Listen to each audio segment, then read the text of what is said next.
Good evening everyone, how are you all doing? Bienvenue sur cette nouvelle vidéo qui est consacrée à la préparation d'un entretien d'embauche en anglais, spécialement pour celles et ceux qui postulent dans le milieu administratif. Si vous êtes francophone et que vous avez besoin d'un petit coup de pouce pour vous préparer, n'ayez crainte, je suis là pour vous aider. Alors, aujourd'hui, on va voir des phrases clés, du vocabulaire essentiel et une simulation guidée d'un entretien pour vous entraîner efficacement. Are you ready? Voici les thèmes qu'on va étudier ensemble dans cette vidéo. En partie 1, le vocabulaire clé. En partie 2, une simulation guidée d'entretien réaliste en anglais. En partie 3, simulation guidée d'entretien traduit en anglais-français simultanément. Et en partie 4, des derniers conseils importants. Donc, pour commencer, avant de passer à la conversation, voici quelques mots et expressions à connaître essentiels dans ce contexte. To handle documents, gérer les documents. To handle. Administrative tasks, les tâches administratives. Scheduling appointments, planifier les rendez-vous ou des rendez-vous. To be detail-oriented, être attentif aux détails. Ça marche aussi pour le féminin, bien sûr. To work under pressure, travailler sous pression. To be a team player, avoir l'esprit d'équipe. En français, c'est avoir l'esprit d'équipe. En anglais, on dit to be a team player, être un team player. And multitasking, faire plusieurs choses à la fois. Et voilà. Allez, on passe à la partie 2, simulation guidée d'entretien en anglais. C'est parti. Maintenant, on va faire une conversation type entre un recruteur et un candidat. Je vous conseille de faire une petite pause entre chaque réplique et de répéter à voix haute pour pratiquer. Pour commencer, on joue la scène entière en anglais. Good morning. Thank you for coming in today. Could you please introduce yourself? Good morning. Thank you for having me. My name is Claire and I have been working as an administrative assistant for 4 years. I am organized, detail-oriented, and I enjoy helping teams run smoothly. That sounds great. What kind of administrative tasks are you most confident with? I am very comfortable with managing schedules, handling emails, preparing reports, and welcoming clients. I also have experience using tools like Microsoft Office and Google Workspace. On dit administrative and experience. Can you describe a time when you had to work under pressure? Of course. At my previous job, I had to prepare last-minute documents for an important meeting while answering phone calls and managing the reception. I stayed calm, prioritized the tasks, and made sure everything was delivered on time. Why do you want to work with us? I am looking for a position in a company that values teamwork and organization. I know your company has a great reputation for professionalism, and I would love to contribute to your success. Reputation, professionalism, contribute, success. That's great to hear. Do you have any questions for us? Yes, I would love to know more about the daily responsibilities of the role and how the team is structured. Responsibilities, structured, team. Voilà pour la partie en anglais. Maintenant, on passe à la traduction simultanée de la même conversation guidée en anglais-français. Ready? Good morning. Bonjour. Thank you for coming in today. Merci d'être venu aujourd'hui. For coming in. D'être venu.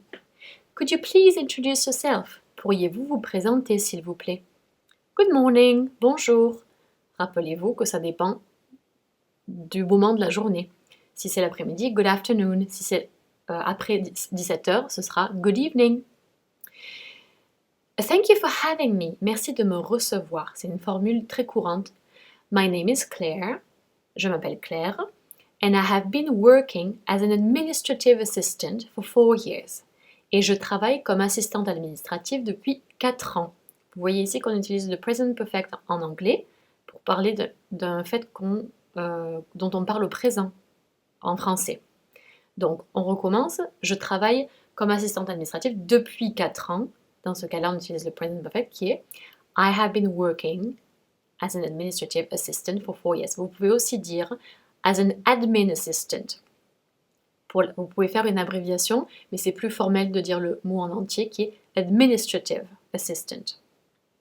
I am organized, detail-oriented, je suis organisée, attentive aux détails. And I enjoy helping teams run smoothly. Et j'aime aider les équipes à fonctionner efficacement. To run smoothly, à fonctionner efficacement. And I enjoy helping, notez le verbe en ing après enjoy qui est un verbe de cœur ou de goût.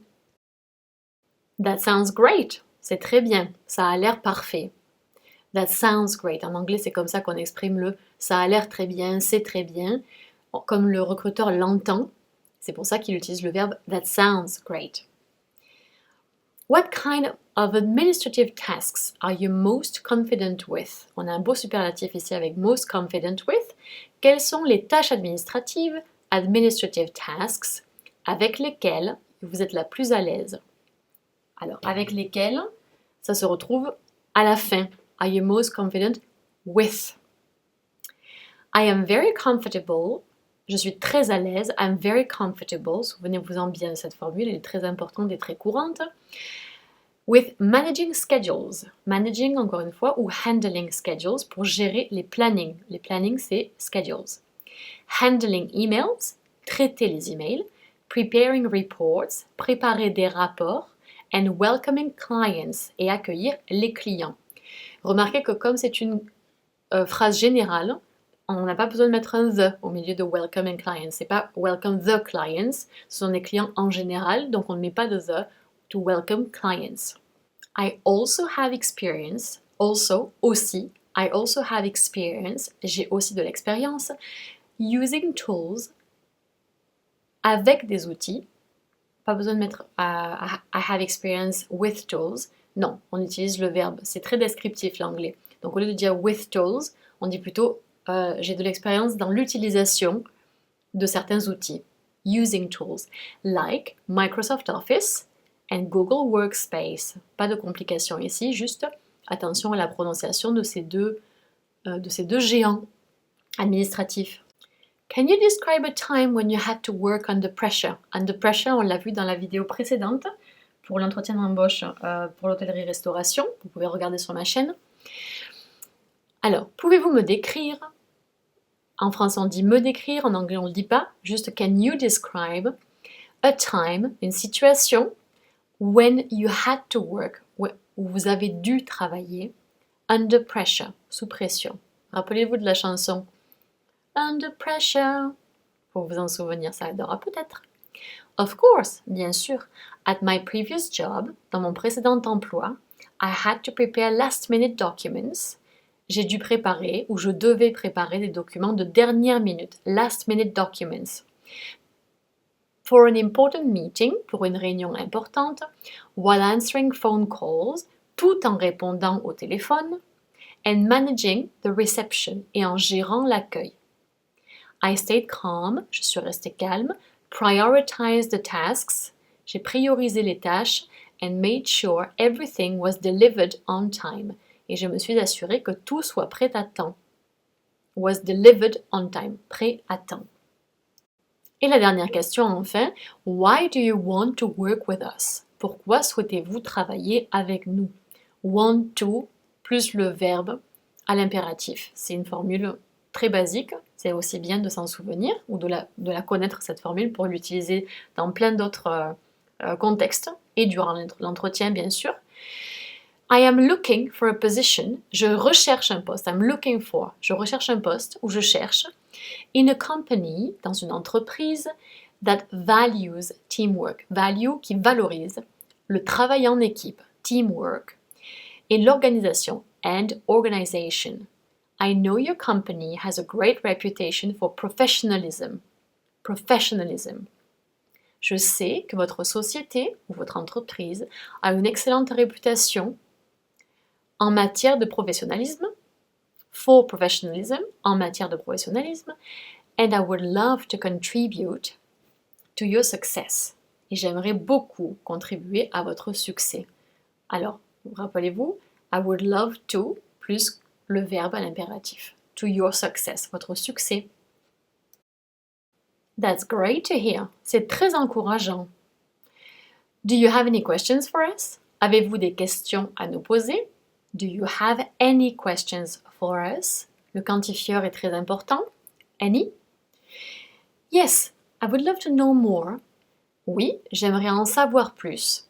About, sur the daily responsibilities of the role. The daily responsibilities, il y a 2 accents ici, mais le principal c'est sur responsibilities of the role, les responsabilités quotidiennes du poste, and how the team is structured, et sur la structure de l'équipe. Et voilà, there we are, here we are.